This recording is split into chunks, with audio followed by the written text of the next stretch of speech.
Let's say that we have a public class called alpha, and this class alpha has a private int variable called ID. Let's create an instance of this alpha class in the main method and try to initialize the ID variable. So let's create our public class called alpha, and it has a private int variable called ID. Let's instantiate the alpha class. Alpha A is a new alpha class. So let's access the instance of the alpha class. And we notice that if we use the dot operator, ID isn't showing up. We can't access this variable from the main method because the variable is private. And you know that since it's private, it can only be accessed from within the class it is located in. So how would we go about solving this problem? This is where setters come in. Think of a setter as a public method that is used to initialize or modify the value of a private variable. And since the public method is located in the same class as the private variable, it can access it. And since a public method is public, it can be used from other classes. So let's make ourselves a setter. We're going to go inside of our alpha class, and remember, it is a public method of type void.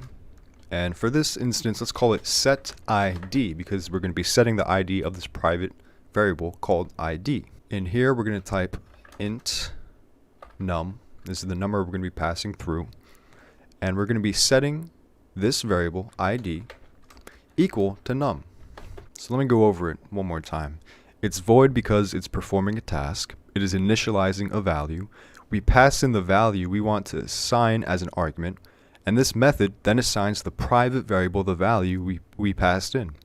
This is how to create a setter. So let's see how to use it. Let's go into our main method and notice that we can't access the ID variable, but we can access the setID method. So let's pass in a value of 1 and end that statement with a semicolon. So we were able to modify a private variable using a public method called a setter. So we know how to set the value of a private variable, but how would we retrieve the information of a private variable? We will do this using what are called getters. It is very similar to a setter in theory. It is a public method that returns the value of a private variable.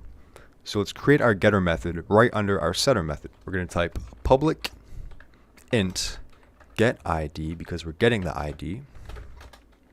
And we're going to return ID. It's public, so we can use this method from another class.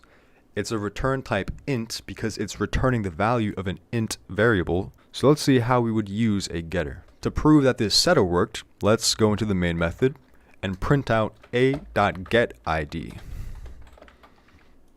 Let's run this program, and 1 is printed to the console. So we were able to modify and retrieve the information of a private variable in a class using getters and setters, which are public methods.